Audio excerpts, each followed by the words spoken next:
आइए चलिए आज बात करते हैं कि विपक्ष को किन मुद्दों को उठाना चाहिए। भारत विश्व में सबसे तेज रफ्तार से तरक्की कर रहा है, फिर भी ऐसे अनेक मुद्दे हैं जिन पर प्रहार किया जा सकता है।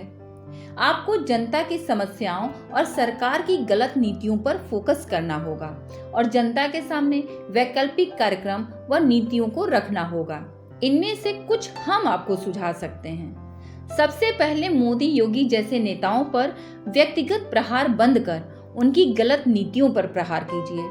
आप सरकार से क्यों सवाल नहीं करते कि धनी व्यक्तियों द्वारा इस्तेमाल की जा रही चीजों जैसे हवाई यात्रा, महंगी गाड़ियां आदि भोग विलास वाले सामानों की मांग में लगातार इजाफा हो रहा है, मगर जिन चीजों एवं सुविधाओं का इस्तेमाल ज्यादातर भारतीय करते हैं उनकी मांग पिछले 10 वर्षों में जस की तस क्यों रही है। रोजमर्रा की वस्तुएं, 2 पहिया वाहन, रेल यात्रा की मांग क्यों नहीं बढ़ी है।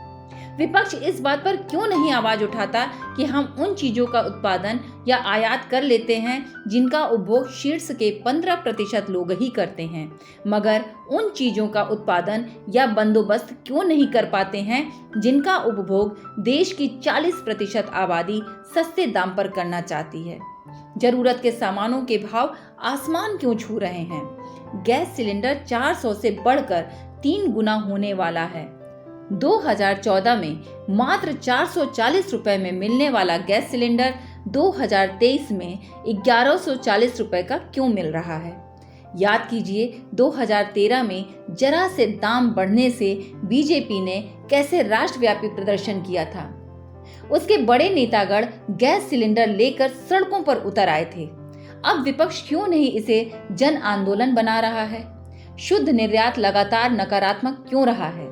विपक्ष सरकार पर नौकरी न देने का आरोप लगता है, पर इसका ठोस आंकड़ा उसके पास नहीं है कि सरकार ने अपने कार्यकाल में कितनी नौकरियां दी हैं। चुनाव के समय जब सत्ता पक्ष बढ़ा चढ़ाकर आंकड़े प्रस्तुत करेगा, तब विपक्ष ठोस जवाब नहीं दे पाएगा।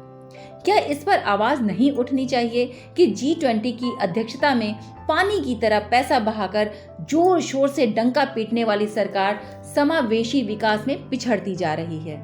दुनिया की 5वीं सबसे बड़ी अर्थव्यवस्था घनघोर गरीबी और असमानता के संकट से जूझ रही है। सरकार द्वारा 80 करोड़ जनता में मुफ्त अनाज वितरण क्या दिखाता है। वित्तीय संसाधन जुटाने में जूझती सरकार को अपने सीमित संसाधनों का इस्तेमाल इसलिए बड़ी आबादी के लिए करना पड़ रहा है क्योंकि वह आर्थिक संपन्नता बढ़ाने में विफल रही है। पर्याप्त रोजगार सृजन न पाने के साथ ही युवाओं को शिक्षित व हुनरमंद बनाने में भी विफल रही है। अगर आज सरकार अनाज का मुफ्त वितरण बंद कर दे, तब इसे प्रबल विरोध का सामना करना पड़ेगा। विपक्ष को चाहिए कि धार्मिक, सांस्कृतिक और सांप्रदायिक मुद्दों पर सरकार से ना उलझे, क्योंकि इसमें सत्ता पक्ष सुपर स्पेशलिस्ट है। सरकार से सामाजिक और आर्थिक मुद्दों पर सवाल किए जाने चाहिए। गरीबी और असमानता झेल रही जनता को उबारने की रणनीति कहाँ है। आप नई संसद, राम मंदिर, G20 के अध्यक्ष और 5वीं सबसे बड़ी अर्थव्यवस्था बन जाने का डंका पीट रहे हैं, पर 9 साल से अधिक सत्ता में रहने के बावजूद 80 करोड़ से अधिक जनता को मुफ्त राशन क्यों देना पड़ रहा है। क्या इसके लिए भी नेहरू जिम्मेदार हैं?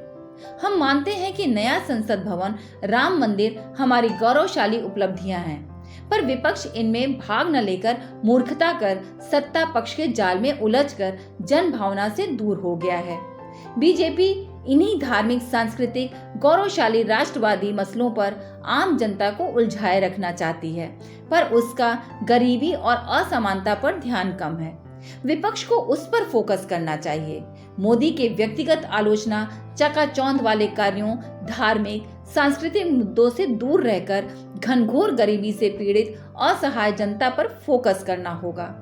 तभी भटकाने वाले मुद्दों से दूर हटकर सही मुद्दों पर राजनीति हो सकती है। जब तक गरीबी और असमानता दूर नहीं होगी, तब तक GDP की तेज रफ्तार और 5वीं बड़ी अर्थव्यवस्था मात्र छलावा है। नेशन बिल्डिंग प्रोडक्ट्स चैनल को यदि आप राष्ट्र निर्माण हेतु उपयुक्त पाएं तो लाइक और सब्सक्राइब करें।